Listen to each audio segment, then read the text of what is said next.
Christina, you're working as an evangelist at Red Hat, and I understand that a big part of your job is talking to people about APIs and containerized integration. Yes. Tell me some of the benefits that people need to know about. Well, basically, there's two benefits the majority of people are looking for. The first one is agility, to be able to move faster so they can innovate faster, to provide their services faster.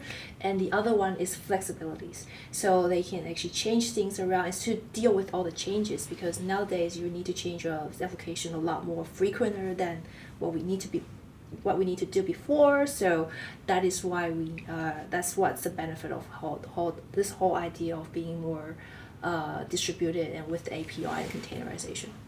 That sounds like it's doing a lot.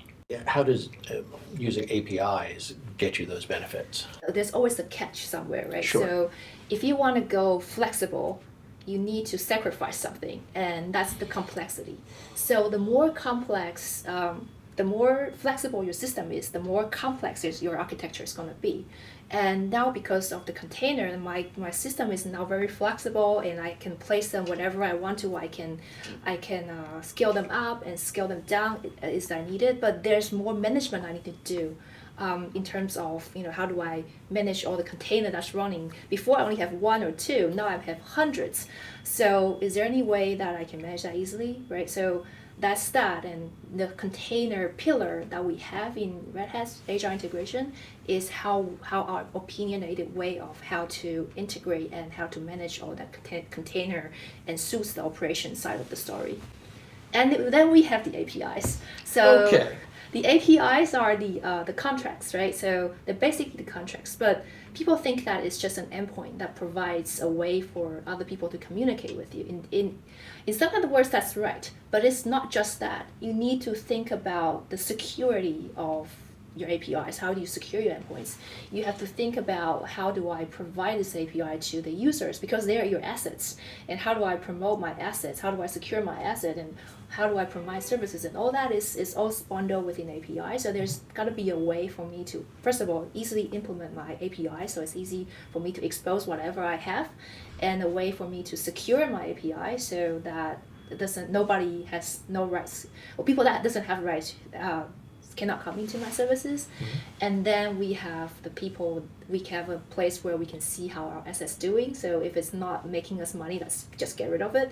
And then there's also the other aspects of building an ecosystem. So you're very convincing. I want to get started. I want to do this. How do you help clients do it as an evangelist? Do you have a roadmap? Do you have a set of steps, or what do I need to know?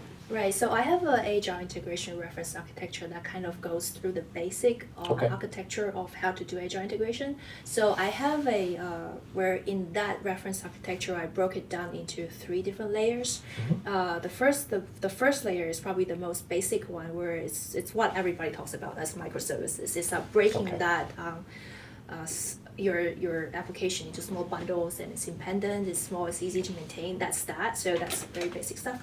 But what I'm saying here is what's above that layer. So one of them is composite layer, is right above the basic service layer, is because you don't want your clients to connect to 1,000 microservices that you're creating, right? So you need to have some kind of composition, and that's where the integration comes in. That's where we kind of have to put things together and make it valuable for the users using it. So that's when the composite layer comes in. So it's all combining, aggregating, and normalizing data as you need. And it's not always HTTP request. Sometimes you need to have asynchronous, because that's more an event-driven type of communication. So that all happens down there. And then you're going to have a place where you have to have more like a client-focused services, or a client-focused capability, right? That's where the gateway layer, so that's where the last layer of the top layer, where it provides client-centric transformation of data, and it provides the routing for where it's supposed to go in your enterprise and all that. So it kind of does all that basic stuff for you.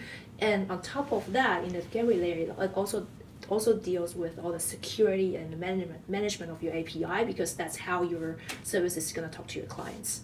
And on the very bottom of that layer, I have a very specific layer I call anti-corruption layer. Okay. So that's when you talk about brownfield and greenfield, and or older legacy applications and your microservice application. The reason why we're having that anti-corruption layer is because we want to hide away all the slow-moving parts and pieces from your HR integration implementation, because you don't want to wait a month for them to actually push out a function.